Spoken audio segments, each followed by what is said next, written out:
Evening. How you doing? You alright?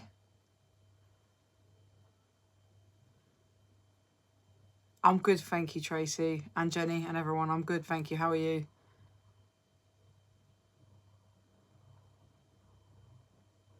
Hey, Stacey. Hey, Lisa. Everybody good? So I just thought, yeah, we'll do a random Q&A, man. You can hit away with whatever questions you guys want to hit me with.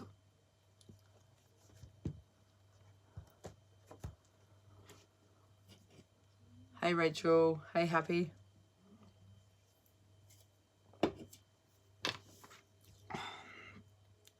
I've literally just not long had a phone call with the guy in America, so he was booked in for 5 o'clock this evening, so I thought I'd jump on here and do my first live on my own.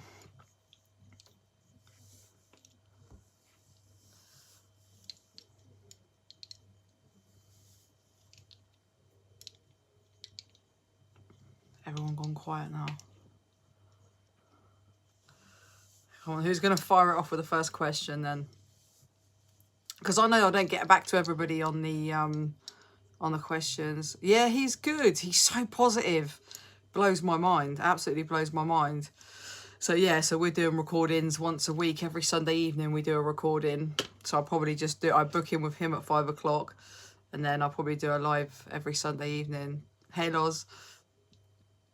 But yeah, he's good. Yeah, I don't know how he does that, man.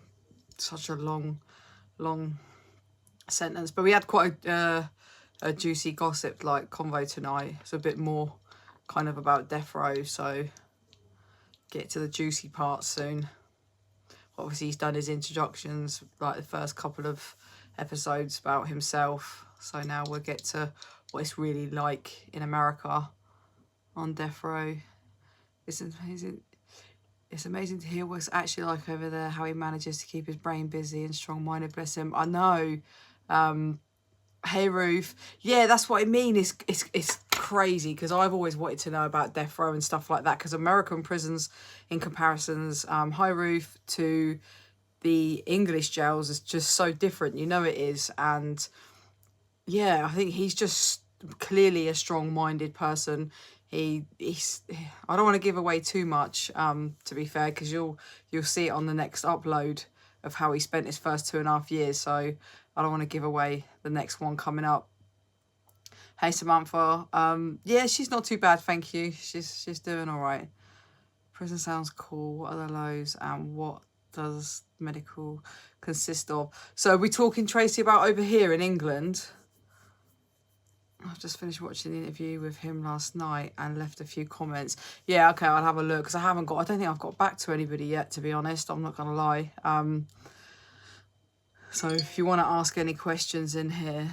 Sorry, my phone's going off. Yeah, in the UK. Do you know what? I think I speak more about the good times in prison than I do about the bad. I think like you just kind of shut them off. I mean, the good times are you do connect like a little family.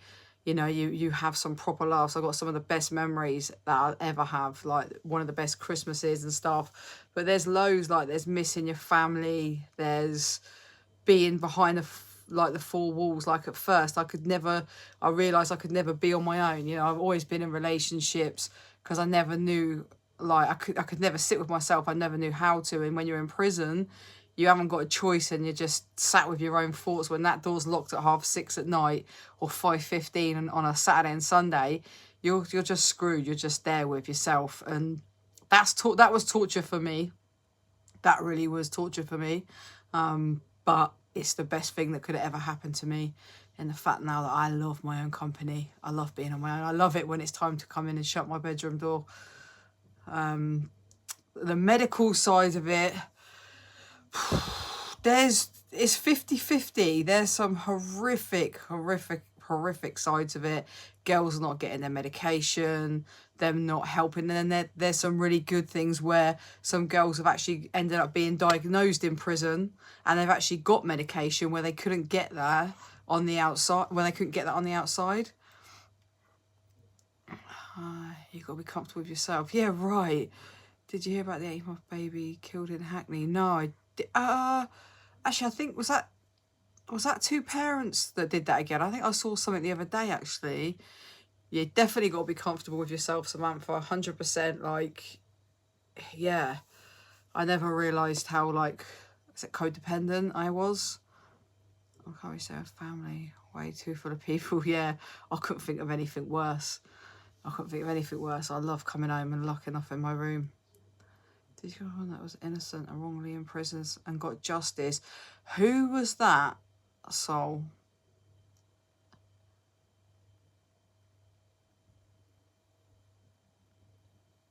Oh, did you mean, did I come across anyone? Sorry. Do you know anything about Martin? No. No, I don't, Rachel. If you meant that, did I come across anyone? So I come across one woman, I think I know, because I knew her name was Sally. Let me quickly come across. So she wasn't wrongly convicted. She was actually a really, really nice lady. Sally something her name was. She murdered her husband, but he abused her for years and years and years. It was massive. She got out, I think it was about a year before I did. So we're 2020, I believe it was. And she got her sentence dropped to manslaughter. So she got done for murder, but they dropped it and she walked. So that was like really good to see. So she got justice in that aspect. She'd been beaten by him. Even the kids made statements saying how bad he was.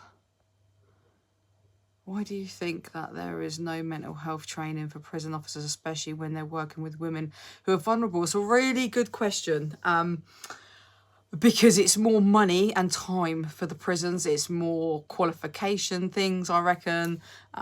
Because when I said to an officer, like, it must be, because I remember having a conversation with an officer once saying it must be so challenging for you to have to deal with that because you've taken a job as a prison officer, not a mental health psychiatrist or whatever you want to word it. So I think when they start throwing all that into it as well, is it going to push officers away? Officers don't want to. They don't want to, like, they walk out all the time. You know how short-staffed the prisons are. So I just think it's just another thing as well that they've got, that the prison have got to pay out for. This more time consuming. They just want to get the officers, throw them in and get the job done. If they got to start doing all this mental health training, you know as well as I know, it's not just a couple of weeks worth. That's got to be some in-depth shit. And I don't think it's fair on the prisoners, and I don't think it's fair on the officers either. I've actually got the officers back on that because, like I said, they want to be a prison officer. They don't want to be, if they wanted to be a mental health worker, then that's what they would do as a job somewhere else or within the prison itself. So I think there needs to be, when, like, with obviously the vulnerable women, I think there needs to be, especially the male officers, they're the ones that really don't care. They don't care about vulnerable women. They don't give a shit. If anything, they probably get, like, they enjoy it because they're all the pervy ones that sleep with them go for the vulnerable women. Yes, mother and father charged. Do you think she would be sent to the same jail as Lucy? I don't know. It really depends. What was the sentence they got? And I can't. With that one, she could land up in Bronzefield first of all, and then they might keep her there, and then they might just send her straight to somewhere else. I really don't know. It just depends again on beds. Was it Sally Challen? Yeah, she was she was actually a really nice lady. The whole prison was so happy. Everyone was buzzing when they heard that she got out. Absolutely buzzing because we spoke to her when she, the day before she was going to court, when she was leaving beforehand, and obviously bless her, she was so nervous. It's always about the money. It is really sad because you do have people that are innocent, but so many a victim of certain. Yeah, I totally agree with that. I feel like when girls are caught up with men and they're manipulated, they're in a narcissistic relationship, and I mean a real toxic relationship, or they're forced into doing stuff like holding drugs, or they put all the blame on them, and they're the ones that get the sentence. That's proper shitty. in style, the best officers when we were dealing with mental health stuff were the older ones and ex-army. Yeah, I can't really think. In Bronzefield, it was, I think I engaged more with officers and spoke about it more in Send. Some were good, some were, I think it was more, if I found in Send more the older ones, they're the ones that didn't care. Like, it doesn't matter what you are, you're a prisoner, deal with it. Good to hear so many victims of abuse being punished. I know. That's it. Yeah. Now you've said the baby's name, Alfie. Yeah, it's bad. It's bad that, I guess the way they look at it is that women should just leave. Women should just leave them, but no one knows how hard that is unless you're actually in that situation.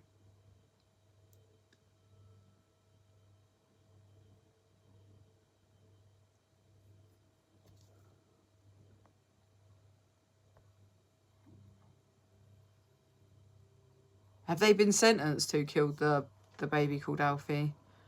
Would you tell us if your application for 60 days? Huh? Would you tell us if your application for 60 days in was accepted? Am I being an idiot? I'm lost there. Yeah, I don't know what happened with the True Crime Whisperers live. I think someone did comment and say it's probably because she smoked on there.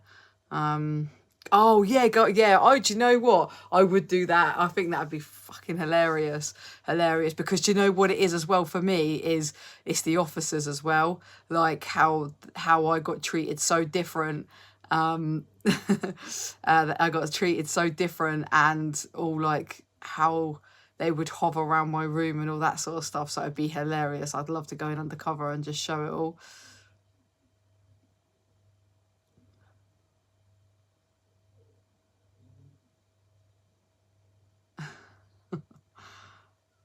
But yeah, no, I don't. Yeah, so I think someone said, I don't know, it's because she smoked that it disappeared. I got no idea.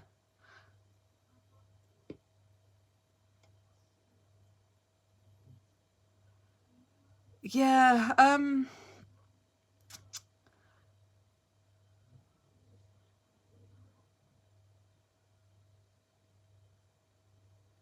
no, I've not heard of that, Samantha. And Lisa, do you know what? Because obviously Bronzefield is like, you can go in there when you're 18, and you come across some some babies, like proper. But it's really weird how you'll find, so the older ones will try and mother the younger ones, and then some of the younger ones will like treat the older ones as grannies. So you kind of get that, like the to get taken under the wing. And then I've seen like the older ones try, and even I was trying to advise the younger girls and stuff. I've not heard of that. Oh, do you know what? I did the live with Annalise, and it was actually really good. But I was gutted because this is why I don't use TikTok anymore. So normally on TikTok you can record it, so you can like go to the replays and download it. Now I've got it, but it's just a white screen, so you can hear us talking, but it's just a plain white screen. And I didn't really think it was like quality to upload just a white screen. I was just going to stick a picture of us together on there, but I don't know, I might still post it. What do you guys think?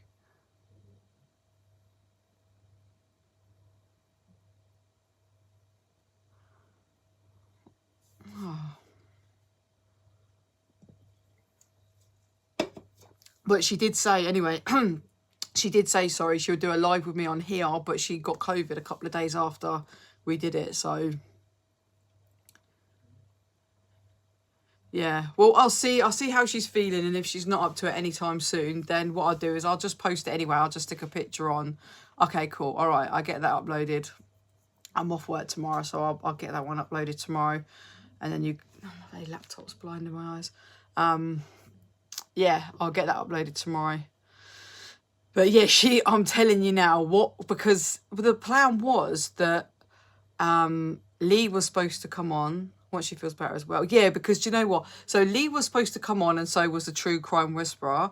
and True Crime Whisperer couldn't get logged onto my other spare account, and Lee had something else that she had to do, so she couldn't come on. So I was saying to Ron, I'm always going to call her Ron, I can't help it, let's do a little bit about you, let's do a little bit about your story while we do it. So it was good, and it was good. It wasn't like really long, but she's gonna do a full one on here with me. Yeah, you've only missed like 16 minutes. You're right, it's just Q&A tonight, so you've not missed much. Yeah, so she's gonna do a full one, because I'm telling you now, some of the stories that girl's got, I'm not even gonna do a spoiler alert because it's hilarious. We had some crazy times, and we witnessed some dodgy stuff, and they did some dodgy stuff. I think we all did, to be fair. I'm not going to make out like I was innocent. I was not. I'm just saying for the chat. Yeah, me too. I just thought, fuck it, we'll do a live. But yeah, I'll get that one posted, and I'll let her know that everyone wants to hear her story full. She's a good girl as well. They're all good girls, to be fair. I've got another friend, hopefully, I think next week we're planning to do her story that I met in prison. She's one of my best friends as well, Nat, so she should be coming on soon. And yeah, I think the True Crime Whisperer, we was going live on her channel.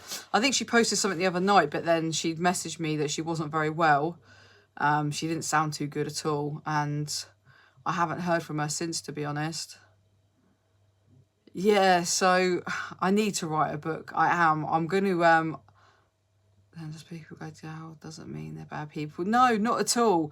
Don't get me wrong. You got some scummy people, and then you've got like decent people as well that, you know, like the like Annalise, like Nat, which you'll meet, like Lee. Let me just put this on silent. Sorry. That we were all brought up, you know, we weren't dragged up, you know, we have, even though I want to say we have morals, but it's a bit hard to say that, you know, when I was selling drugs, but to an extent, you know, he was brought up with respect. Yeah, of course, but it's the difference is with the outside world is everyone's got this like thing about prisoners, haven't they, that how we're all scum, we're all criminals, we can't change and stuff like that. And that's like one of the things about my channel, is that I want to get out there that not all of us are like that. Yeah, no, I know they really shouldn't be in prison with the mental health. And this is the thing, is when I said to an officer, why is there so many mental health people in here, and she just said, when they haven't got the rooms in the mental hospitals, they have to be sentenced, they have to be locked away, so they throw them in prison. So that's why a lot of the girls end up in there when they really shouldn't be. Lars, I'm here because everyone else in the house has gone for an early night. I'm meant to be dealing with emails, but hey ho. Yeah, man, this is more fun, right? Also, it's money issue with private prisons. Yeah, definitely. All my friends live in my phone. Oh, right. But yeah, you'll meet a few decent like friends that you'll have for life. Like literally, I'm very lucky to have met some decent people, and I wouldn't have got through my sentence without them. Literally would not got through it, because it's tough. It's tough. I talk a lot of good, but it's tough. And I think back to the days where, you know, if I found out Mum had cancer, I couldn't have done it without them. Or I've gone from working outside to being locked down. I couldn't have done it without them. You know, around with my missus at the time, with her being outside and me being in there. Couldn't have done it without my friends to talk to. Like, if you've got no friends, prison is a lonely, tough place, because you are literally locked in a room, and you have got, especially before we had phones in the room as well, like you're screwed. You can't even ring out. Once that door's locked, like you can't even ring home. Hence why everybody has a mobile phone in prison. You know, everyone has a phone in the room, and it drops the amount of people giving a shit about having a mobile. Yeah, I know, but you know, when you can say pen and paper, you know, when you need someone there and then, it's not the same as like being able to just talk to them or pick up the phone.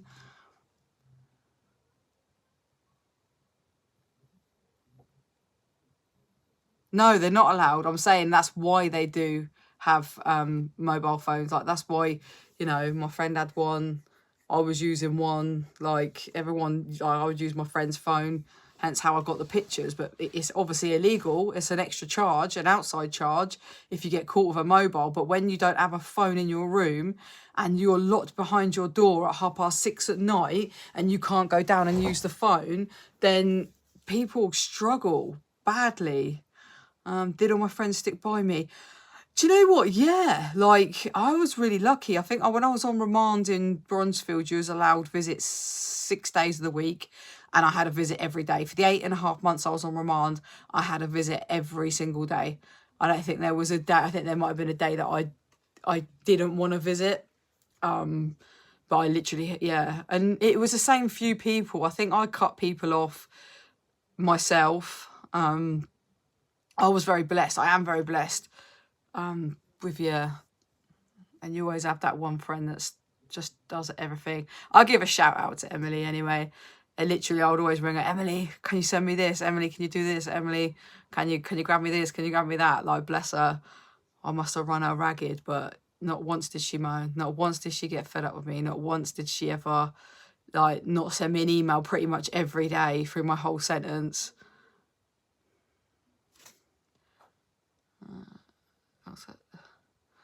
Will be able to cope with the staff because of my mental health issues. I'm very hard work. I'm hard work. Yeah, you'll be surprised because you know what? Like, you'll always find an officer that will adapt to certain prisoners. So I could really get on well with one officer and like they just love me because I'm a cheeky character. And then I'd have another officer that absolutely hated me for no apparent reason. So you'll be surprised because you'll find someone that would actually enjoy. Some of the officers like prisoners that are hard work because they actually like to look after them. Get a kettle out. No, I'm telling you, I cooked in my room when it was Christmas Day in lockdown, and we all cooked in our rooms with a kettle. And oh my god, I had to take my curtains down.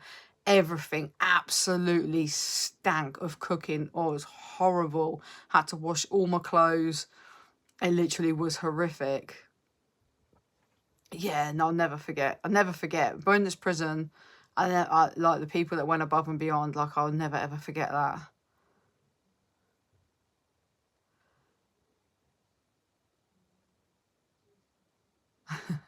Yeah, I think what was that, the curry? That I think we did everything. We did curries in the kettle, and we did spaghetti bolognese, but it wasn't obviously mince. We'd mash up a tin of corned beef.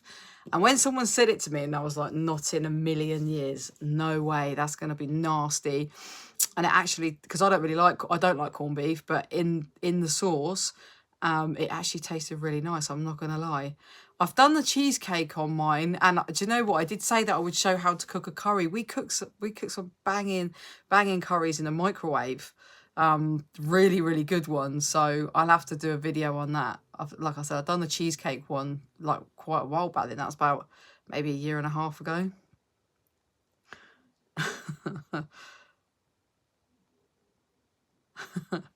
They're the best, them cheesecakes. They're well nice. But the thing is as well, is I used to make them too good, because then it'd be like on a Friday and we get canteen, where the girls would come down, and Atlanta, if you ever watch this, you were one of them. She'd come down with bags full of biscuits and all the ingredients, like, Fran, will you please make the cheesecake? So then it fell into the habit every Friday night I'd have to make 2 big, like, Quality Street boxes of a cheesecake in it. I thought people were weird when they were saying put the corned beef in. I was like, what the hell? Yeah, but I can't lie, it was actually not that bad. I can't believe they actually use it in Malta though as a thing. Like, I thought it was, I don't know, I just thought it was something they made up in prison. They just tried one day.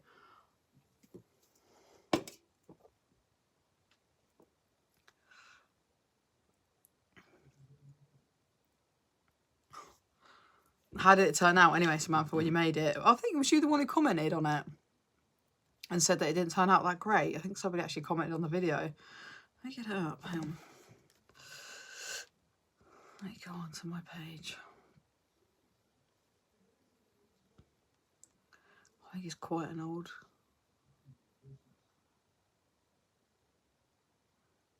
That was so good.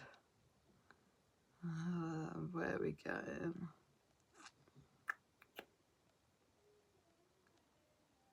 Okay, that was 1 year ago. How to make a cheesecake. So if you have a look in there, yeah, it says how to make a cheesecake prison style. And I actually get all the bits out that we'd use in prison, because obviously we don't we don't have like proper knives and forks and stuff. So I got all like the plastic cutlery and stuff.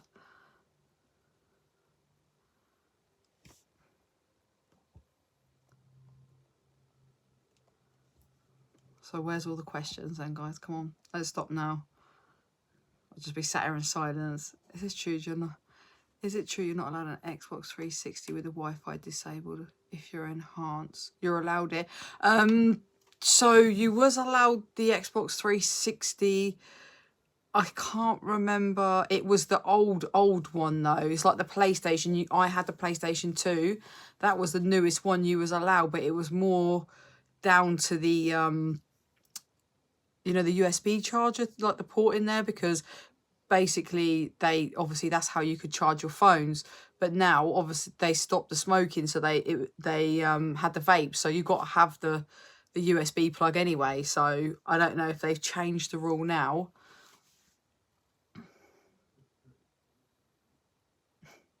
What craft is available? What, in prison? Are you going to prison? Have you been in prison, Samantha? I can't remember. I know you've been on my channel from pretty much get-go, haven't you?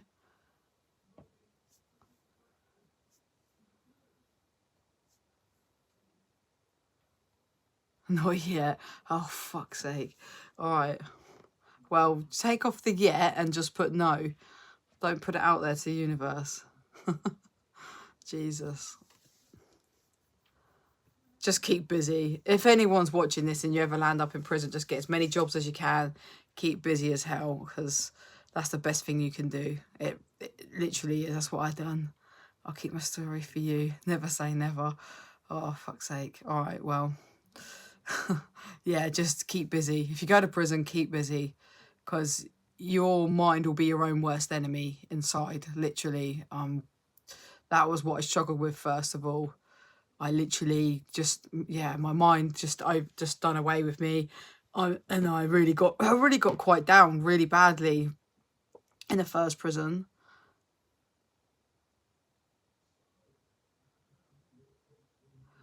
Possession of class white 5k. Okay, there's no prior. How long do you think they'll get? Well, I got caught with 7 key of class A. I got sentenced to 11 years. I got my third off, luckily, which dropped it down, even with no prize. I mean, I can't advise, but you might be looking at the 4 to 6 year category. I've got prior, but I'd never gone to jail for drugs, so my priors wasn't that big. So it'd be more, they'll look at now more how much you've got in comparison to your past. Like my Cody, I got caught with 7. He got caught with an extra 2, making it obviously 9. They caught 2 at his house, but the 7 that he passed me, obviously he got done for as well. He got caught with a 250 grand tick list, 50 grand cash, and he'd only been out of prison 14 months, and he just served 10 years for drugs, guns. He was in a gang, and he got 20 years. So he'd been out 14 months, so he still had just shy of 9 months license, and he basically served 5 years. I served 3 years, 8 months.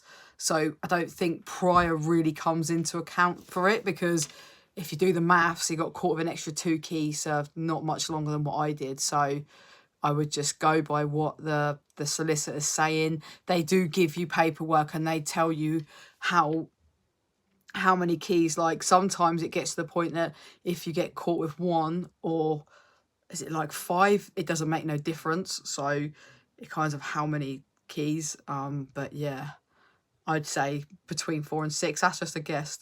Things have changed since I got sentenced. No, I appreciate the support always. Yeah, this is live, Sarah. So, yeah, it's free for all. You can ask any questions you want.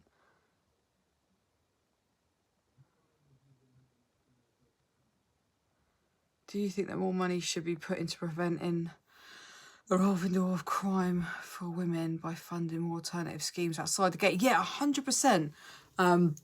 So, too many women do short sentences. It's what that frustrates me the most about prison is if they done more stuff on the outside, or put more people on, even put them on tag.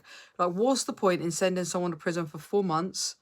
They serve 2, but also get out a month. So they might serve a month on tag, right? If not, they serve 2 months, yeah? In that month, a woman's kids goes into care. They've got no one on the outside to have them, but they're an amazing mum. They just fucked up. Maybe they stole food for their 10th time to feed their kids, right?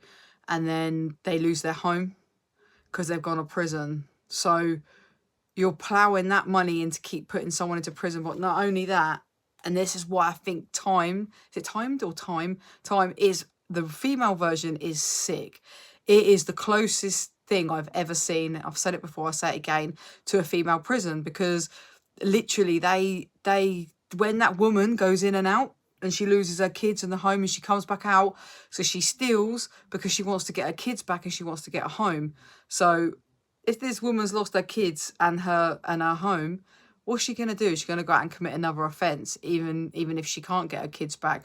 And this is what happens, and then it starts a vicious circle going round and round. I just think there's definitely better things. And you know yourself, like, how much it costs to keep someone in prison. So literally they could invest that into something else all day long.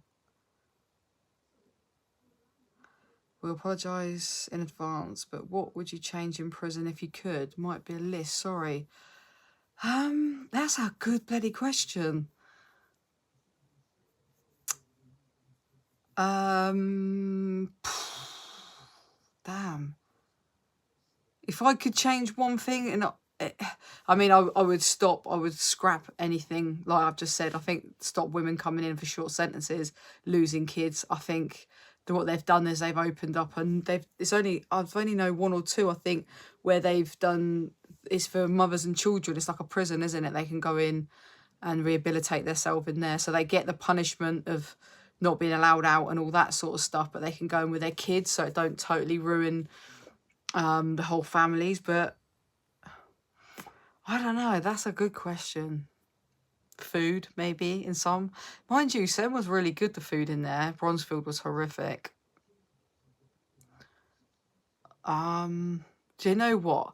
Actually, I think my answer's going to be, after the third one, is mental health, in the aspect of they should have an actual house block just for people with severe mental health, with trained officers. So they're still officers, but they choose to be qualified for free within the prison to run that house block for these women, so they actually get the proper care and attention that they need. I watched one woman that used to call her, 1 minute her teddies were dogs and then they were her kids, and you might even remember her, not you, oh God, she'd smash her face with a flask and she'd bust all her eye open, and then they'd take the metal flask off her, and then when it starts like going down a little bit, she'd smash it off a wall, and she was proper cuckoo. So I think that's one thing that if I could change inside the prison, like, that would be something that I don't even think it's not even feasible. Like, I think they could do that quite easily. And I think there would be officers that actually would do that as well, especially if the whole training and qualification they could get done within the prison whilst working there. How much is a smartphone worth inside? I mean, in lockdown, you're probably looking at like £2,000. But the average normal selling price was between about £800 and £1,200. And then you'd get the little tiny ones that are like the size of your little finger. I got one somewhere. They were worth like about £300. Oh, what's today? The story of the 14-year-old boy. Oh, I've not seen that one. No, yes, no, actually, yeah, that is a brilliant one. Definitely no men in women's prisons.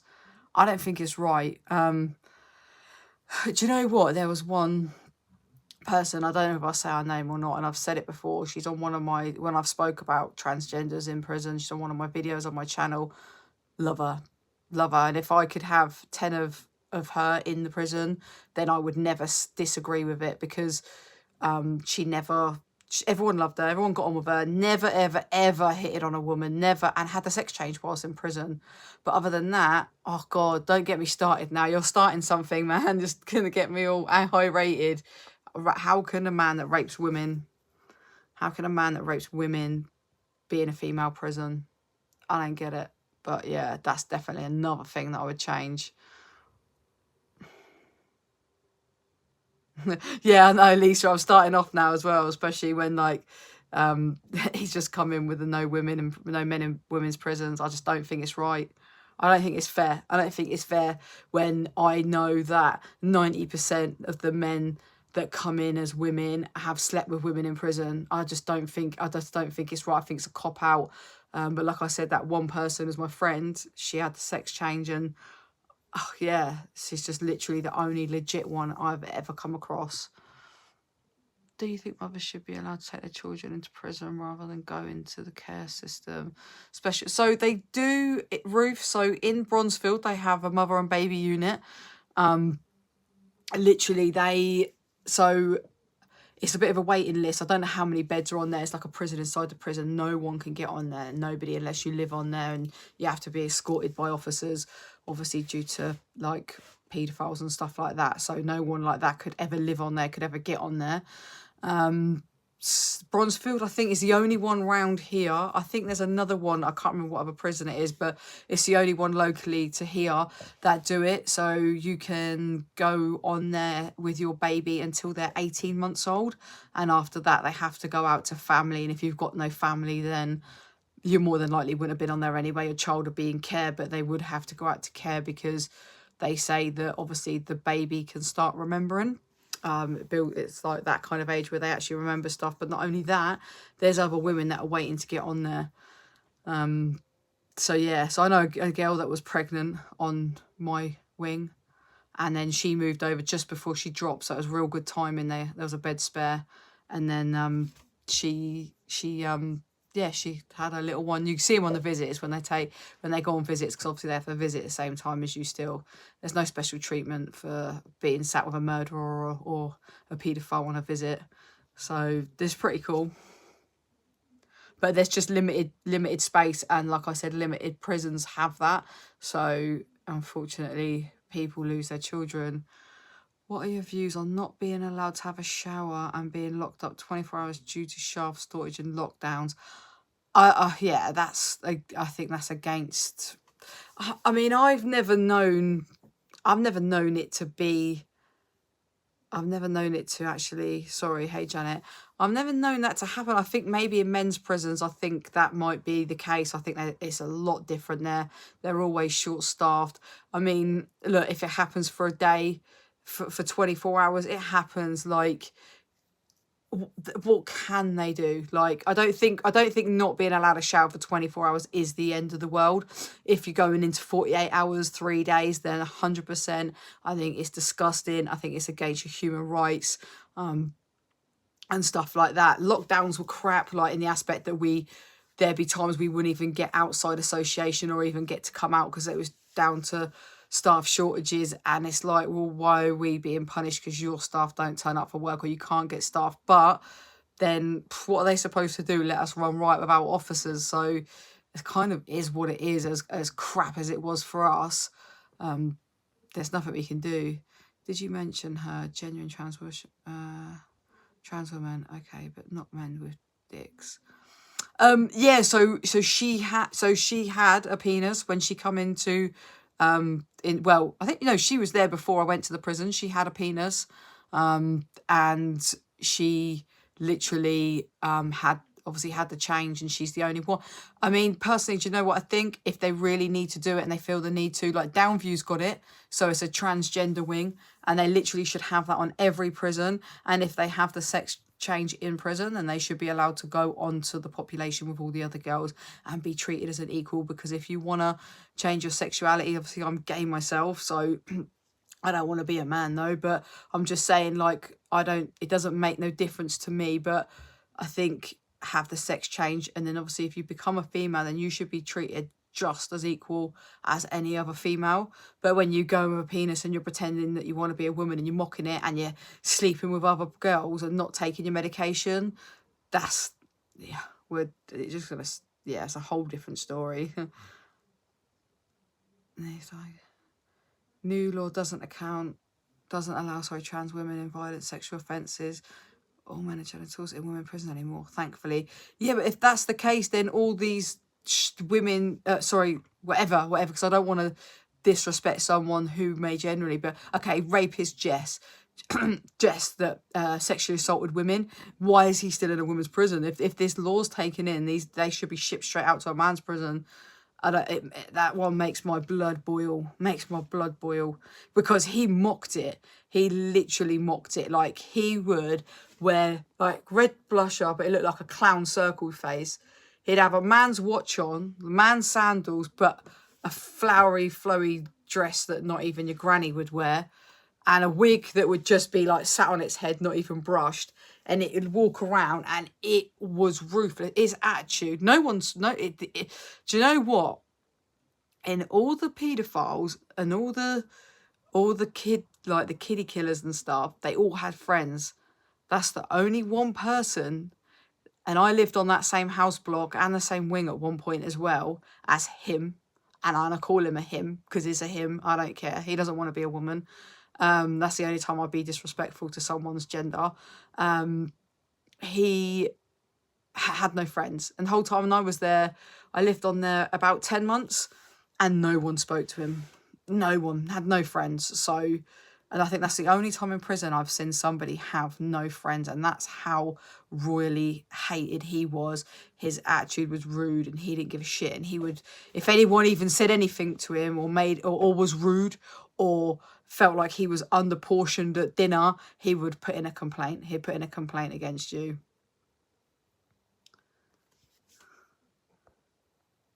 I have been banned for life from Bronzefield. Long story.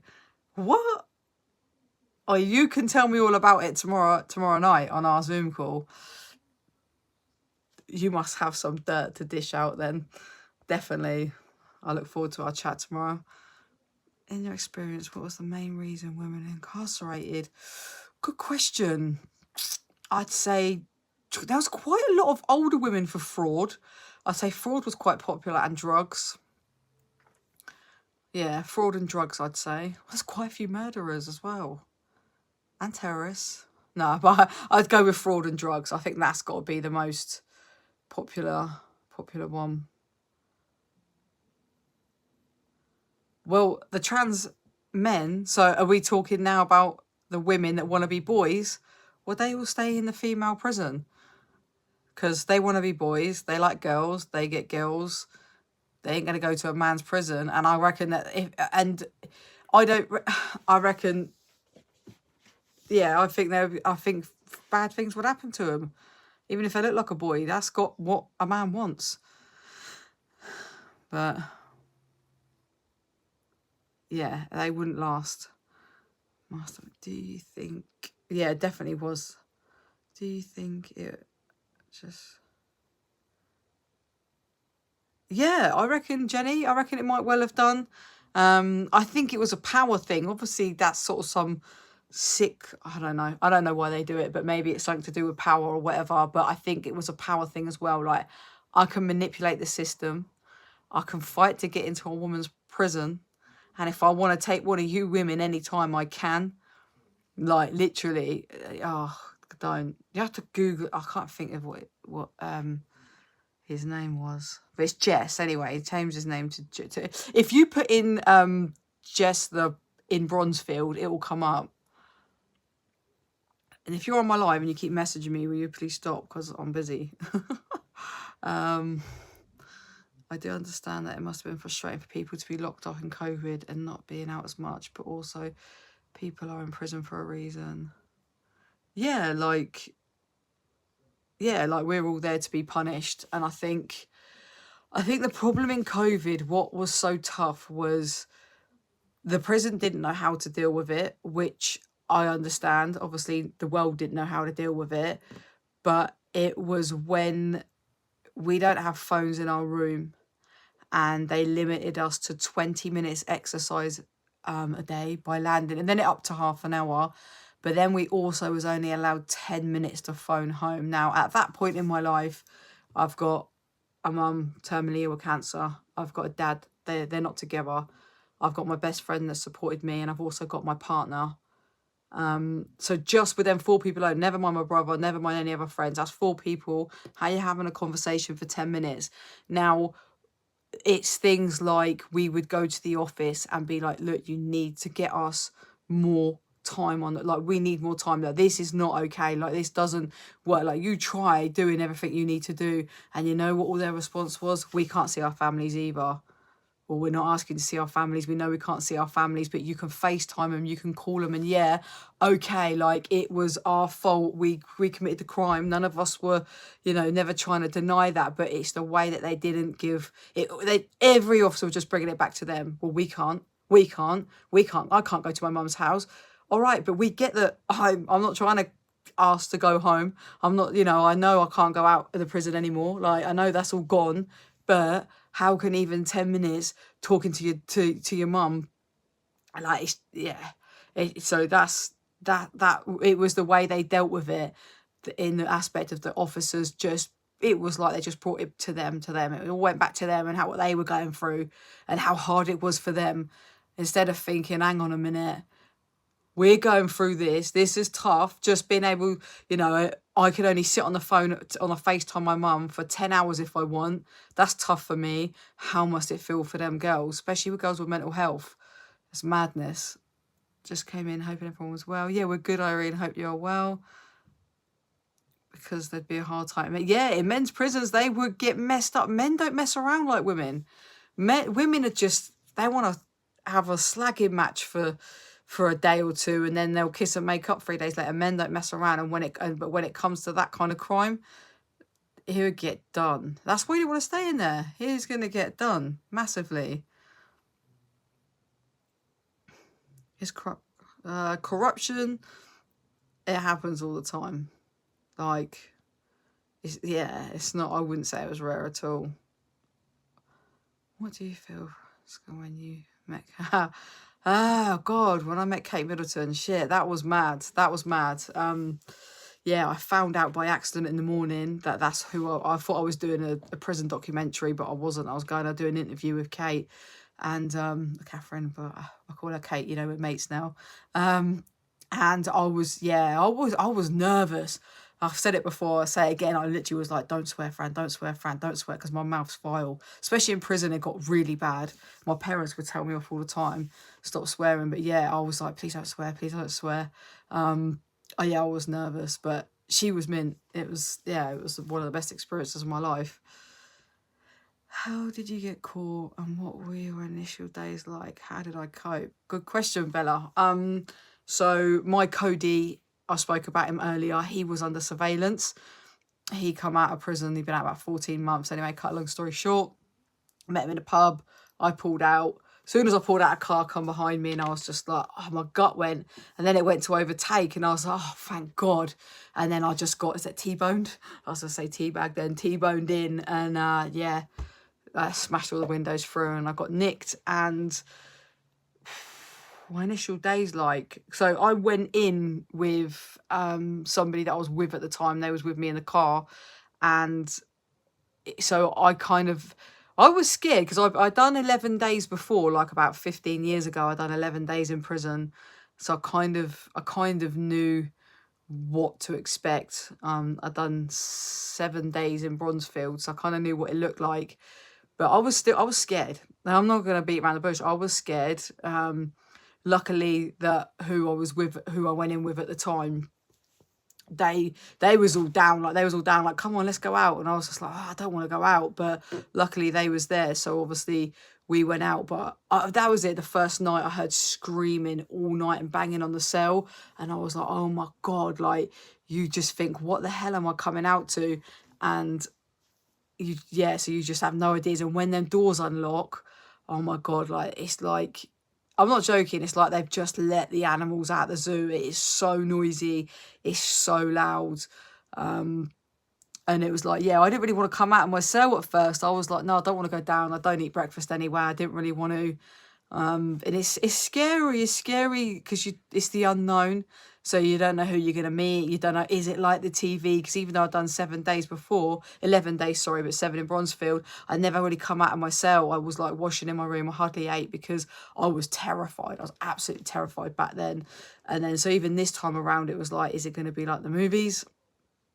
You know, is it, you know, what is it going to be like? I had no idea. And a lot changes like 10 years down the line as well. So yeah. And then it's weird because within a couple of weeks you talk to people will come up to you anyway and be like, oh, what you in for, blah blah blah. And then before you know it, it just like, it becomes home because you know you're going to be there for a long time. And I thought I wouldn't cope as well. You said, how did I cope? Like, I thought I wouldn't, but you don't have a choice. It's just like, you've just got to put your big boy pants on and just, oh, press something and do it. Fran was talking about the lady who, when partied, left the baby at home. Yeah, I think, I can't remember if the true crime whisperer, I'm sure she said she was in prison with her. I can't remember that. Don't hold me to that, Stacey, but I've not watched it.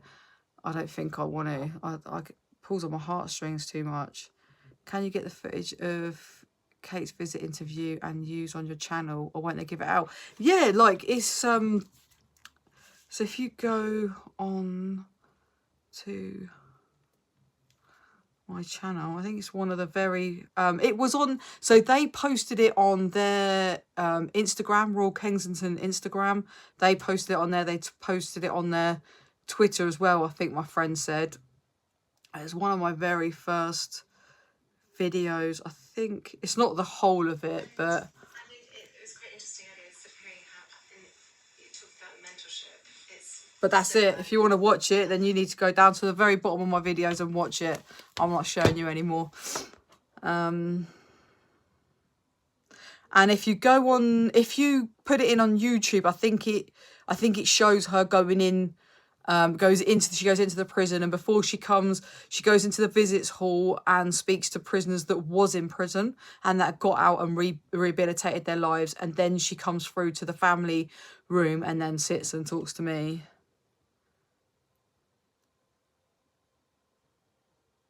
Tea bags, only so no tea. I meant no, yeah. People used to smoke tea bags in prison, you know. Were the prisoners racially segregated? As in there was so they had a segregation in Bronzefield. They never had one in Send, if that's what you mean. Thank you, Irene. I remember him. He was vile. I've lost now. I think I've been waffling so much. Everyone saw it already, Fran. Oh, but not on your channel. Royal Family YouTube. Oh, sweet. But can you have it on your channel? Oh, well, it's on my channel, so yeah. Oh, I guess so, maybe. I guess if I just recorded it, at the end of the day, it's got me in there. It was quite funny because Forward Trust, who she sponsors, hence why she come in, they wanted to do an interview with me afterwards, and they had to go through the Ministry of Justice to get permission to be allowed to do an interview with me afterwards. Is it the Ministry of Justice? Am I saying the right thing? Yeah, so it was like, my mummy was like, I've had to go through hoops to get this interview with you. It's actually quite funny. Was that the happiest memory of jail? I wouldn't say it was my happiest, but it was one of the most rewarding, not even rewarding. It's one of my best memories, but happiest, I think Christmas Day in lockdown was one of my happiest memories. We was going through absolute hell. One of the saddest. that's a good one. I think when my mum, when I called home and then I found out my mum was terminally ill with cancer. I think that's, yeah, obviously it goes without saying that's the saddest. Yeah, because she knows she was going for tests, and then I rung home and I was like, yeah, and there's like no treatment, but she's still going 3 years strong. Yeah, they found some like tablet form medication. It's just stabilized it at the minute. Obviously, she's not in a good state now, obviously from the stroke. I don't think she's ever going to walk again. The speech, the short-term memory is destroyed, but she's still here. I'm very blessed. So I'm lucky I even have had the last 3 years with her. So no. So Samantha, so what happened was I done this course called Wrapped. Anyway, this woman approaches me one down the landing and she's gone, oh, I've been sent down by the counsellors on the course that you done.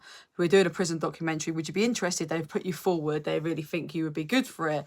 So I was like, yeah, cool, like whatever. She was like, I'll come back to you nearer the time. So a few months have gone by and I'm working outside in the staff mess, which is the cafe for the officers. Is your first job you have to do for 8 weeks before you can go into paid work. So I'm working out there anyway, and this woman has come over. She's turned up. She's like, oh, remember that thing I said to you about? I was like, yeah. She goes, you still up for it? I was like, yeah. And she was like, it's today. You need to be in the visits hall for 12 o'clock. You need to wear this T-shirt. I was like, okay.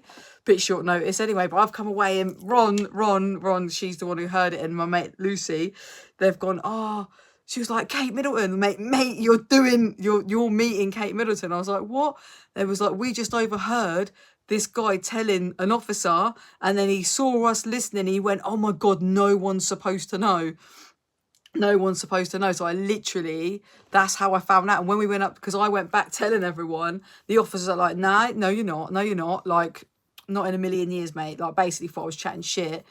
And then I went up and we were sat in the room waiting. It felt like for a lifetime.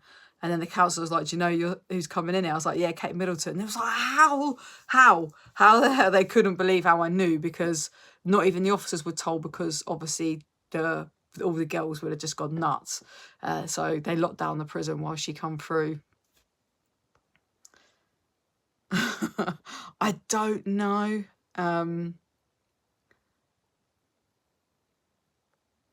Tea bags. I don't know. Mate, banana skins. Yeah. Samantha, it was. But they did smoke banana skins and tea bags. I think it was. They put, obviously sometimes they would just smoke it because for the fix, I don't know, and sometimes they put drugs in it, so it was a way of smoking it. That's okay, Bella. Listen, I'm blessed. I'm blessed she's here, and I've been able to make some amazing memories with her. Yeah, Lisa, what's your other question? How do you feel now after all you've gone through as far as prison goes? Do you know what? It was tough coming out. It's took me years. You know when Nick says he's done something and he says on there that his life's tougher than when it was in prison. It has been tougher, but now I'm kind of like really finding my feet. Last year I started finding my feet, and one thing I will stand by is I'm not the same person I was before I went to prison, and prison has changed me so much. It has taught me about myself. It literally, when I say it's the best thing that happened to me, I was lucky that I got the help I needed. So I feel like, I think lockdown messed me up a bit. I think that's where I struggled to find my feet for so long. But I feel good in the aspect, like I said, I can just be on my own now and I'm content. I'm missing some of the questions, sorry. They did that on purpose, short notice for security. Yeah, of course, yeah, because the whole prison would have gone into a riot probably, or refused to go behind their doors as well. I'll tell you now, do you still know friends in prison and do you visit them? So I've got one friend that I still visit in prison. I drove up to Kent not long ago actually to go and see her. She's one. I kind of lost contact with the ones that I'm really good friends with are out now. but I don't, yeah, there's only one that I still visit, which I met when I first went into prison, and we'll be friends for forever as well. Oh, honey nutmeg is something you can smoke. I don't know about that one. I love listening to you, and thank you for the beers. Thank you, Jenny, I appreciate it.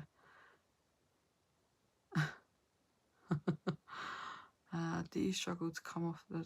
Did you struggle to come off the drugs? Do you know what? I for me, my drug use wasn't an issue before prison. Like the hard drugs that I was on, I was very young. I was like in my 18s up to the 17 to the age of 21. And then after that, it was like just whenever I went out partying, you know, like it wasn't like flat out all the time. I had control. It was more like the gambling side of it. Do you think there needs to be more help in the transition process from being in prison to going back to the real world? Do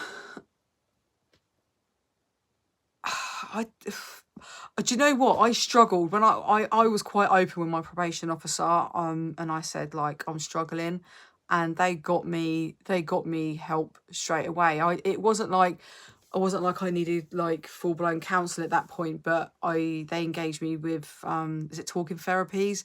But then I kind of done that in prison. It didn't really work for me. So I think the problem is people are so quick to blame. There's no help.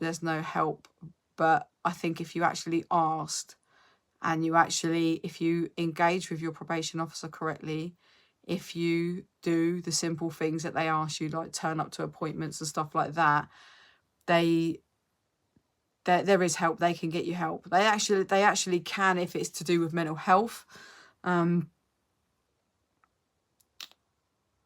I did struggle. I think I just jumped straight back in. I think there should have been more. I definitely think there should have been more help for women that have come out from serving time in COVID, because I think that's what really, really messed me up. And I think some probation officers are horrific. So when people do ask for help, they're not getting it. But I've only experienced 3 different officers, and they've all offered me help. They've all asked if I want help, and I'm like, if I want it, you'll see on my records, I'll ask for it. So I've had good experiences, but not everyone. You know, I don't believe they're all good. I don't. It's like prison officers. Some are assholes, some aren't. Some want to help, some don't. Serious question: Are they all really innocent? What, all prisoners? Yeah, we're all innocent. None of us are guilty. Do they do regular drug tests? Yes, they actually do. So depending on where you live as well, you might get drug tested more. So if you're on a privilege wing, which is no longer exists on House Block 4, you had to do one once a month, I think it was, to live on there. So that was like not a bad thing, I suppose, because you've got to work your ass off to live on there, unless you want to, you know, mess around with kids or kill them. Then you get to live on there no matter what. You don't have to do anything. You don't have to kiss no one's ass to live on there. But no matter who you are, you have a drug test once a month. And then I think everyone has to be drug tested in the prison. I think it's once every 6 months. And if you work outside on your rottles, you get drug tested more often as well, to make sure that you're not going home using drugs. And then there's consequences if you get a nicking, basically, if you test positive. No, Jenny, I don't. Do you know what? I did think about emailing her, because I got her prison number and name, but I don't know. I don't know why I didn't, I suppose. I'm not sure. Oh, yeah, the only time I spoke to Twinny was, so when I went to Send, and she'd moved to Low Newton at this point anyway, her partner was moved to Send, and she moved on the land, and we became really good friends. And she wrote a letter, and I wrote a little, she was like, oh, write her a little note. And I was like, oh yeah. So I wrote a little note in there, and she wrote back, and she was like, yeah, of course I remember Twinny. How could I forget her? That's the only contact that we had when I was in Send. But yeah, I never wrote. I think I said a couple of times I would, but I just never did. STR? So I need a probation officer. For fuck's sake. Fran, what started you doing the selling in the first place? So when I was younger, I got into drugs at the age of 13. So I started smoking cannabis. My mates were doing it one day and I started it. And yeah, so that's how it started. I started smoking weed, hash. And then I knew someone that was older and her friends were a bit older. Not like massively older. They were like 18. And then when I was 14, 15. And one of them sold drugs. And it was like, I can get the drugs now, because you used to go down to, anyone that knows Reading, Mandela Court, you used to be able to go down there and buy your drugs from there. I don't even know if that even exists anymore, but yeah. So but that's where we used to get it from. And then it was like, oh, you started off on speed tablets. Then it went to speed tablets and ecstasy. Anyway, it landed up that I was quite mature, believe it or not, for a teenager, and I got on with older people, and I learned that I could get I learned that I could get the drugs basically, and then I'd get them for all my mates. And then obviously the more I was buying it, and they was like, look, if you buy X, Y, and Z, you can get it cheaper. So obviously we was paying up front. So then I was learning that, hang on a minute, I can get my drugs for free here now, because no one needs to know I'm getting them cheaper. And then it just escalated from there. So then I just started getting on harder and harder drugs. So once you know one drug dealer, you know them all. And then I learned that I could make money off it as well. I could feed my habit and make money, and that was it. I was in it from a young age, and then I just never really thought there was a way out. I thought that was my life, and I quite liked it at the time. It's not till I'm out of it that I realise, fuck. So you can be in a relationship in prison. You have to justify it. So if anyone's in a relationship, you always hid it. No one told. You wouldn't even tell. You'd only tell a couple of people. But as soon as I hung around with a girl, I was in a relationship with them anyway. I think I slept with half the prison apparently, and so people will all talk behind your back. The officers speculate. They will accuse you of being in a relationship. So if you're in a relationship and you have to justify it, and then in some like in Sen, they would separate you, so you wasn't allowed to live on the same wing. So you couldn't be on the same landing, but that was due to, I guess, our doors being locked. I think Bronzefield, they had to have you on the same wing. It was really weird. It was a bit backwards, but if you justified it and sign a consent form, and they basically, they assess whether I'm manipulating you, if it's a healthy relationship and all that crap. And then if they know you're in a relationship, they're going to watch you harder to make sure that you don't have your door shut, that you're not cuddling, you're not having sex, because cuddling and kissing and all that is not allowed. They don't stand for any of that in prison. So if you get into a relationship, you just have to keep your mouth shut. So you're better off not saying anything.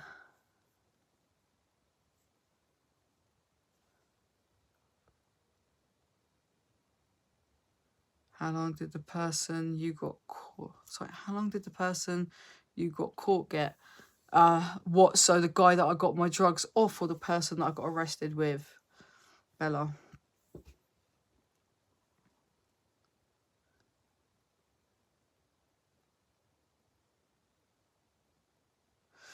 Did you reach out to anyone from the past? Anyone change their lives with or without prison? Any contact still with former friends?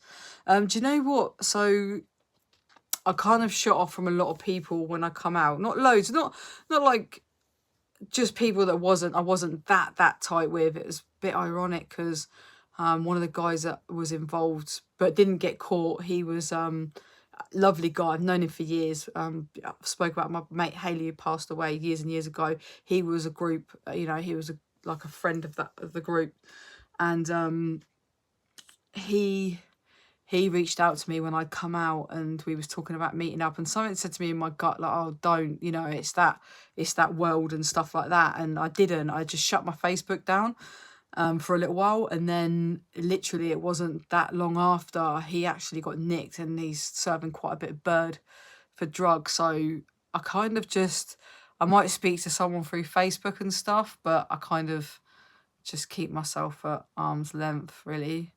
And one of my really good friends was involved with what I did, and they got out before me, and beautiful family. just everything. They got everything going for them, and I'm so pleased because they could have ended up exactly where I was, and I couldn't be more happy. I was more happy when they said they wanted out anyway. I was pleased for them, but where they are now in life is amazing. How bad are prisons? Are they like they make out? Really scary places. Do you know what? They're not as scary as the movies. They are absolutely freaking terrifying when you first go in. It is so scary. It is. I don't care what anyone says. Like, if you've never been to prison before, it is petrifying, and the first 2 weeks will be the hardest 2 weeks of your whole entire life. But then as you settle and people start to talk to you and you start learning what you can and can't do, and little things like how to clean your room, what time you're unlocked, and blah blah blah, it's not as scary as you think. It really isn't. It's not as scary as you absolutely go and petrified. No, I did not sleep with half the prison, Bella. Maybe quarter, but no, I didn't. No, I like Bella. It's an Italian name. How can I not? Do you think that women in prison would benefit from therapy pets? I never saw that when I was there, but I think it would really help them with the stress levels. Yeah, I think it would really would help. I know that some of the women that were in there had been in there for fucking years, and they had pets. I think they had budgies, which I don't think is cool because I don't think it's fair on people when you've got birds squawking all night. But when I was in Bronzefield on House Block 4, they was building outside in one of the areas. Yeah, I don't know if you was around then. They was making something for the dog kennels or something, so they were gonna to have dogs come in, and the lifers were allowed to like look after one outside in the kennels. I don't know if that actually happened or not. I think it would be good. I think people that really struggle with mental health, I think that it definitely would help calm. If you can't look after someone, if you can't facilitate for someone with mental health that comes into prison, then yeah, give them a dog. Or well, there's plenty of rats running around, human form and animal forms, but yeah. Okay, where would you like to be in 5 years? Have you achieved what you wanted after prison? Oh, good question. Where would I like to be in 5 years? Do you know what? In all honesty, I'd like to be doing this full time. I'd like to be doing YouTube full time, but not just talking like here, like we are now, but I'd like to be going into schools, into the prisons. I'd like to be making a difference, looking to hopefully do a charity at some point and just supporting. So it'd always be about prison, preventing, children, and explaining what could have made things different for me when I was younger. Don't someone look after hamsters? Maybe in some prisons. I think they do have pets in some prisons. I'm not sure about hamsters, but I just want a budgie. No, you're not having a budgie next door to me. Fran, I would have to take my pet very well. She has a good bond with me. Jeez, it'd be good if you could take your pets in there. That'd be wicked. Thank you. If an inmate goes in and doesn't want to mix up with anyone else, are they allowed to stay in their cells? Yes, so if you don't want to come out of your cell, you do not have to come out of your cell. My only advice would be is make sure you go out, make sure you get your food, make sure you go back in so you're not coming across as vulnerable, because you will look at vulnerable and people will actually come to your door. So you'll get people that will come to your door because they think you're vulnerable, and they will be like, they'll try begging it. It all starts with sugar. Can I have some sugar? Can I borrow some sugar? Then it's the next thing, and then it's the next thing. And if you're vulnerable, you're not going to say no. But then you'll actually get genuine people that would generally come and go, look, I've noticed you've not come out your cell.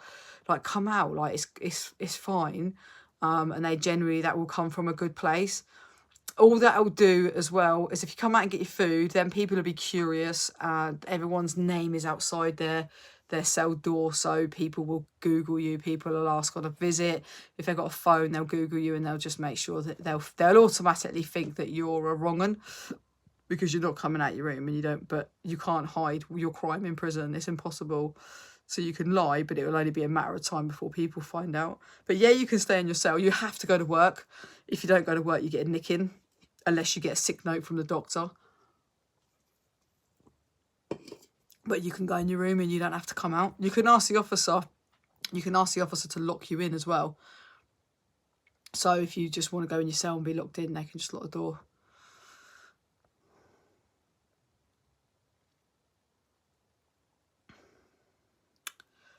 Sorry, Bella. I can't remember. I know you said something about, so the person that I went into prison with. So not right. So the guy that I was meeting and got the drugs from. I can't remember the question now. What you said. I know you was talking about either the person I went into prison with. So it's basically there was 3 of us, me and another female, and then there was the male that was the guy I got the drugs off, who he got not much more of a sentence than me. But you'd have to remind me of the question, sorry. How to help children of incarceration. Yeah. Yeah, like I don't know where my head's going at. Like, so basically me and Lee had original plans, but for me, my key thing would be able to, first of all, so my next goal would be to go into prisons or schools and talk about stuff like, so like if you're going to prison, like life coming out, like how, you know, advice, whatever, stuff like that. And then with the children, how, like, what, where it lands you up and all that sort of stuff and whatever. I have plans anyway with that kind of thing. That would be like a goal maybe next year, and then a charity the year after. I mean, me and Lee have got big plans for it, but it's not something, you probably know, that is something that you can just do in the blink of your eye and just do overnight. It doesn't work like that. You know, it's something you've got to commit to 101%.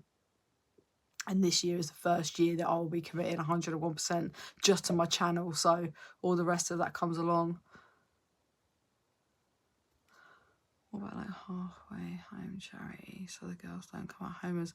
Well, that's where we wanted to sort of fixate on, as the homeless people, because that's the worst bit. Is it's not the prison's fault.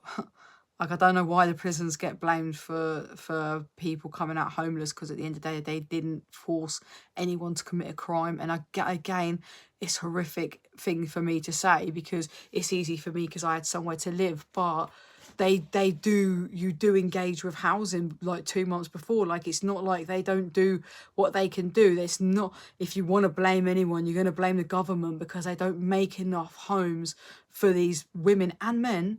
It's just as bad for the men as it is for the women. There's not enough hostels, there's not enough bedsitters, B&Bs, whatever you want to put them in. There just isn't enough. And what the prisons legally, we all know this, they can't keep you past your release date, because they sell you. So if, you know, like mine, I was due to come out on the Saturday, the 27th of February was my birthday, but the fact that it was the fact, because it was a Saturday, they don't release you from prison on a Saturday or Sunday, so they had to let me out a day early, because if they kept me in till the Monday, then I would then sue them for keeping me past my release date. So the saddening thing is girls get given tents on their release, and it's horrific.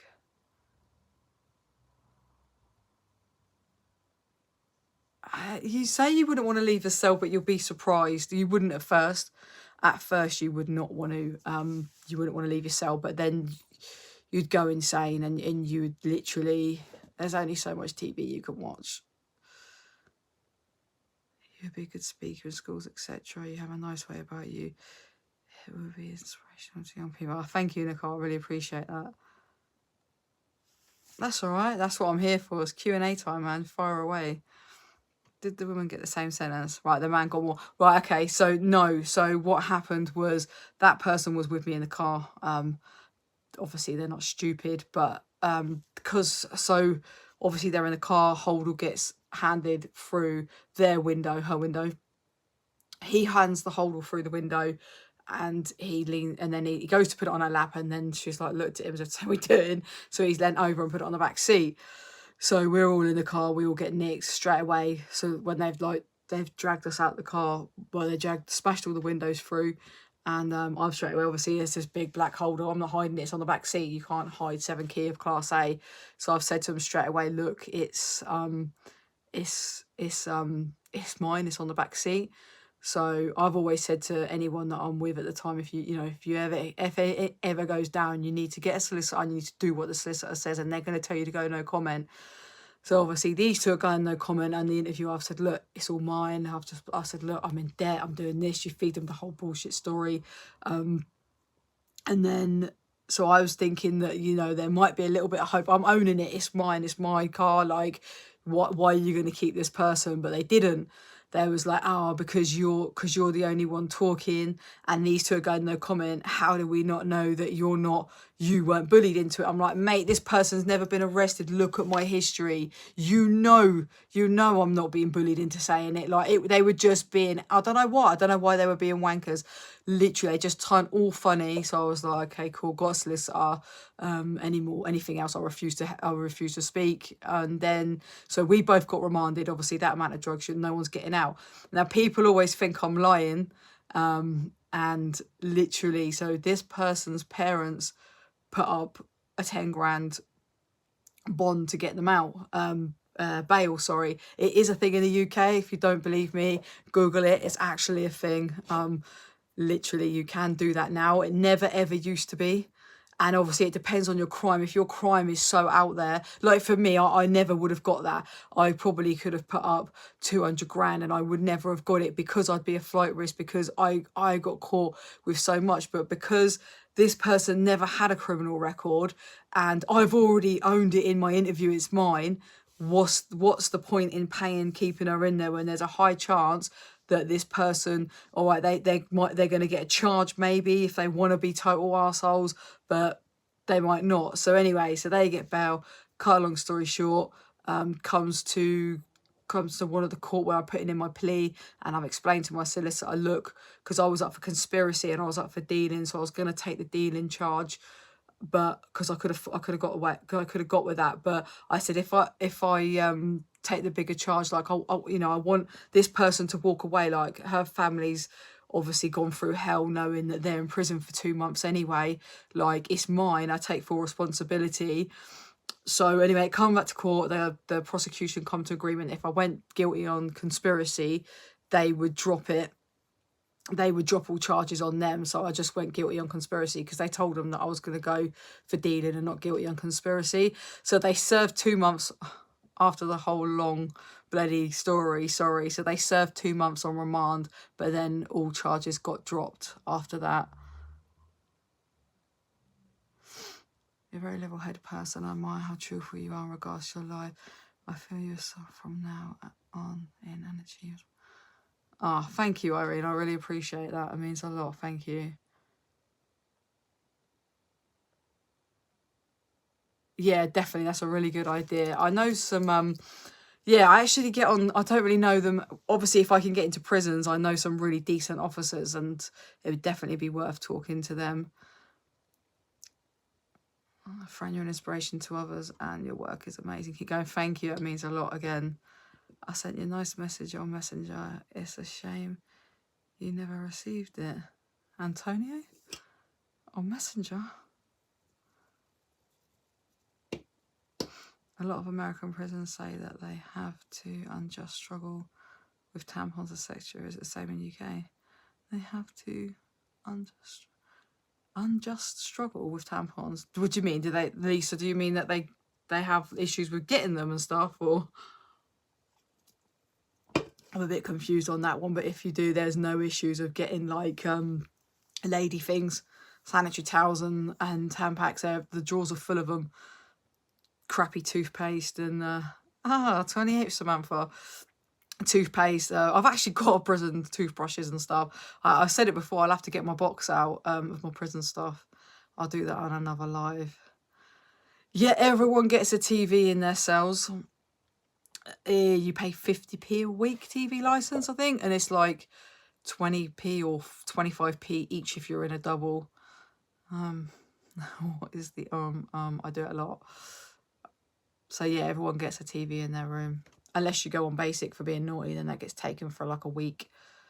Love watching your channel for any inspiration. My question is, do people really make weapons to attack other inmates, or am I in TV land?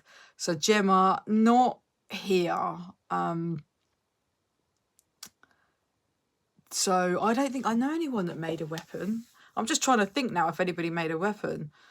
I don't think I've ever known anybody who's made a weapon in the UK. In America, it is a thing. It's what you see. They do that. They call them shanks, don't they?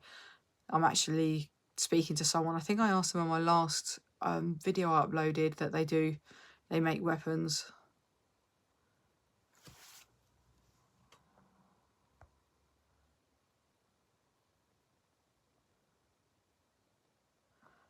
Yeah, I mean, I don't really like, the thing is they, whether they're thankful or not, like, it's the right thing to do, isn't it? Like, they might have enjoyed spending some of the money, but they wasn't doing it. It's my thing, and I take full responsibility for that, and I don't want to drag someone down and do a sentence with me just for being in the car. Like, it's mad. It's not.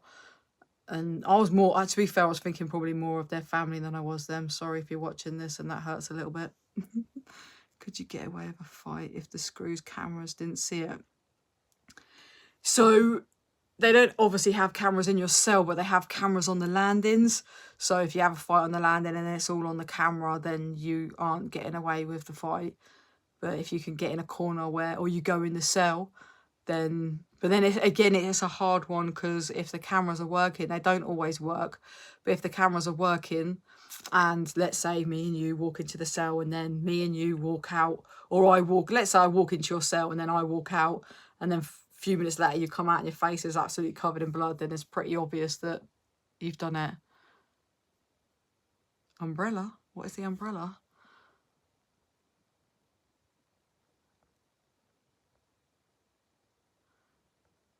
Yeah, I only got it because I knew I was going to do something like this. That's why I was trying to get out as much as I could.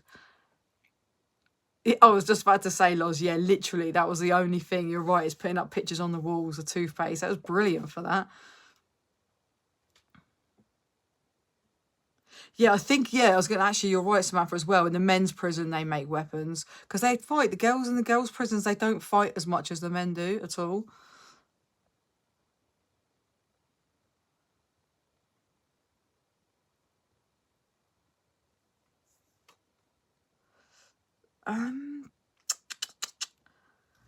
So hopefully Ron will be my next live. If not, I might be the True Crime Whisperer. I'll just have to see when she's feeling better. But I'm hoping Annalise, which I call Ron, because it would be, honestly, and the fact that she lived on the landing with me. I always like it when, like, Lee comes on or whatever, because they clarify what I say as well. So it's not just because obviously some people would like to say, oh, you're not telling the truth. But sometimes some things sound so far-fetched that you think, is that really true? But they're just literally clarifying.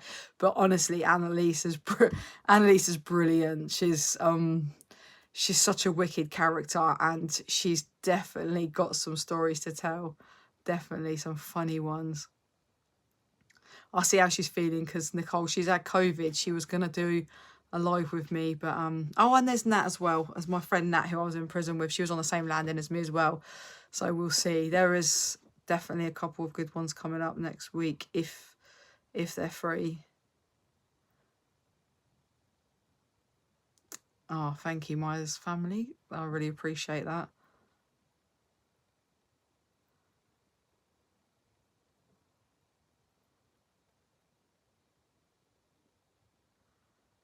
I wanted to ask about the number they high.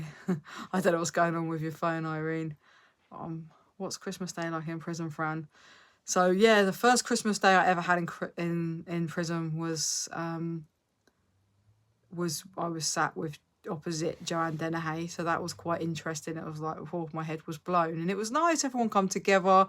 The act's probably the best meal I had in Bronzefield. And they had, like, they'd put, like, paper things over the table, and you'd make, obviously, like, pretend, like, crackers out of paper. Obviously, you couldn't pull them off, so obviously they weren't real. And it was fun. It was like people decorated, like, they'd paint a big Christmas tree and people put the handprints on them and stuff. And then I spent one Christmas at home on my rottle, so that was wicked. And then COVID was the best one. Everyone just got together. It was like, even if there was arguments and sort of feuds between people, everyone just got together. Everyone kind of forgot about it. So like, even if someone wasn't talking to someone else down the landing, it would be like, no, look, we're all going to chip in. And if they don't want to chip in and they don't want to buy food and come together, then we've done the right thing. So it was nice. Everyone just struggled at that time of year more so than normal. So it's probably the best, yeah, the best, like, not the best, yeah, it's one of the best memories I've got from prison. What is the number about they give you? Well, the prison number, do you mean? It's because you're just a number in prison, that's why. Okay, last question. I want a lucky tip today. What is your lucky number? 21, 11. I'm always drawn between 21 and 11. I'm gonna make junk journals if I ever go to prison. Yeah, do you know what I done? Someone, I don't know if it was you, said about a book. I don't think I answered it, so I'm going to write up my I actually got some good advice from Nick Yaris. He popped into my work the other day. Oh, we're gonna do a part 2, guys. I will do a poll for that. So this time we're gonna talk about just his death row part, so it's just going to be about stories on death row, and he's done a lot of podcasts, but he said he's going to do some stories that he's never spoke about before, so that's going to be exciting. Anyway, he was giving me advice on writing a book and stuff. So I done a COVID diary from the day we got locked down to the day I got, like, the night before I got released. Obviously I've done a diary every day, so that'll be my first published thing that I'm going to be going for.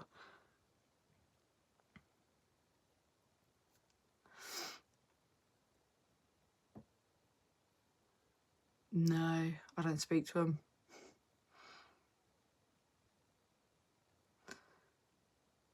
2111 it is, yeah. And if you win, you have to remember me, right? No, I'm joking. What would be the most important advice to give someone who's going to prison for the first time, please?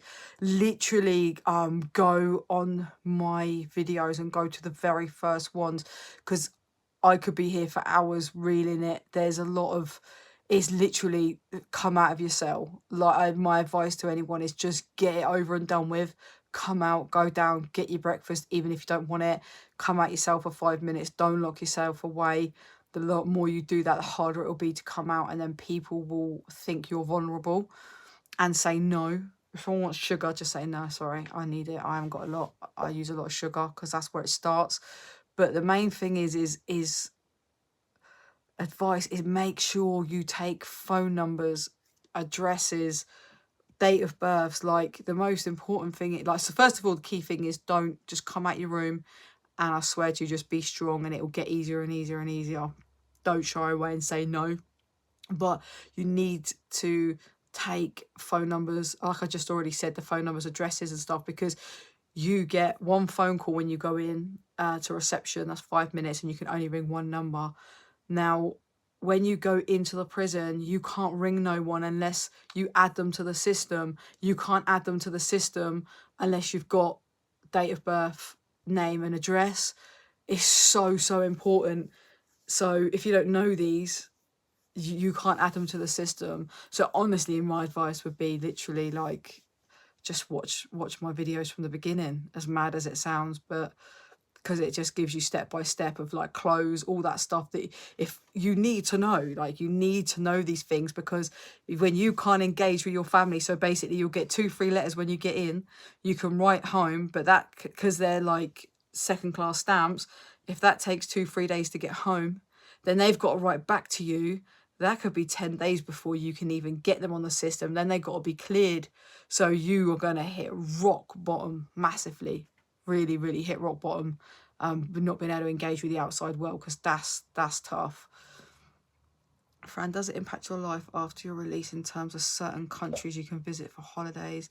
Job offers you have to disclose you've been to prison.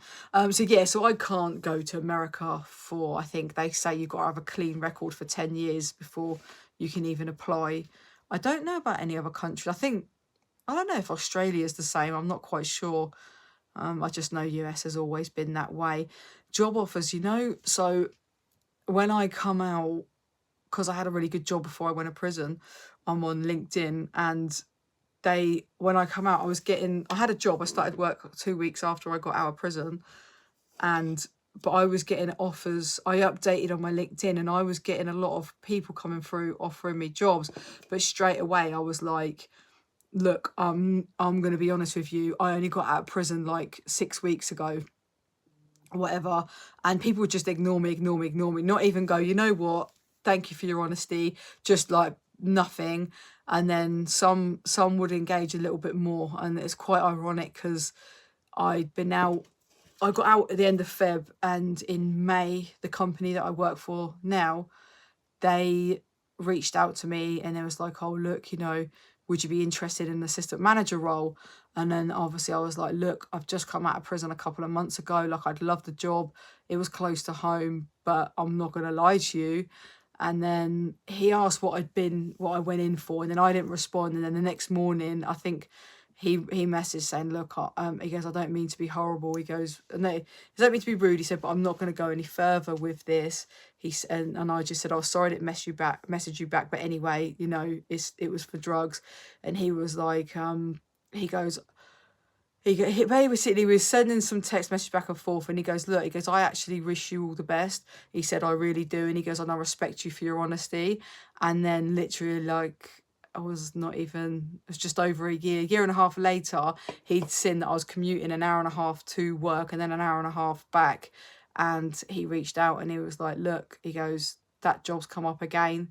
He goes, everyone deserves a second chance. He could obviously see that I stayed in the same job, and they believed in me and they had faith in me. And literally within a year, I was promoted to branch manager. And the fact now is that he was skeptical at first, and I get it. I've been out of prison 2 months. Like, why would you take a chance on me? But what my point is you get knocked back, but never give up hope or faith, because when it's meant to be, it's meant to be.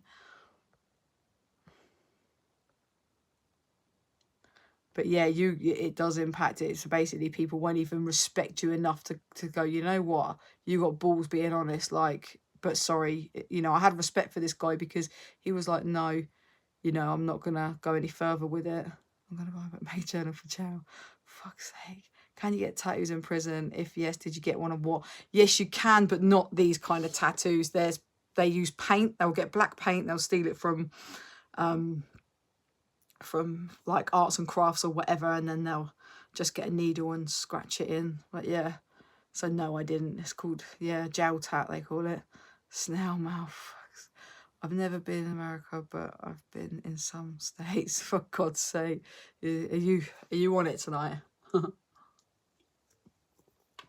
You're actually quite funny though, I'm not gonna lie.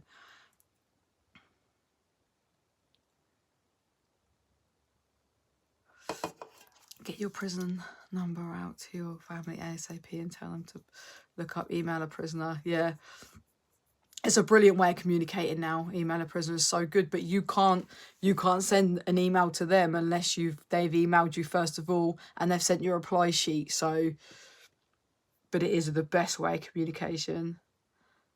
Meanwhile,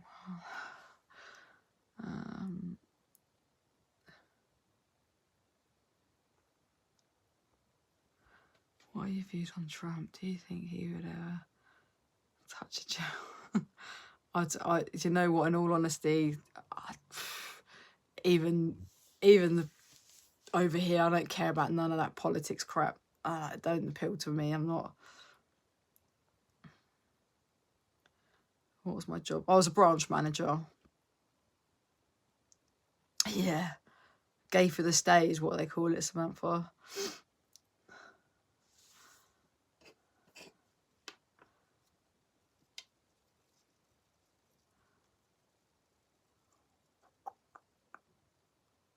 Oh yeah, really, really badly.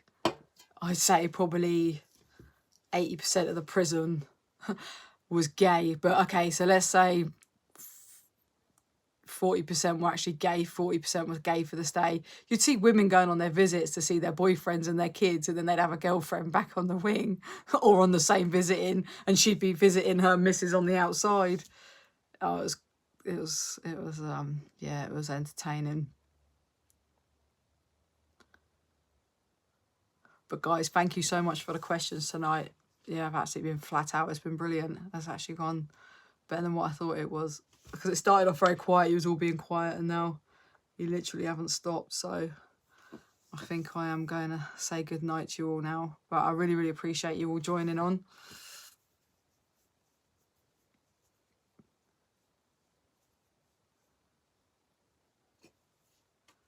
Thank you, Samantha. I appreciate it. Yeah, I might do this once a week anyway. No, thank you. Thank you guys for tuning in. I really appreciate it. Thank you. Good night. Right, I'm going to go. Take care. And I will speak to you soon. You're welcome. Thank you. Take care.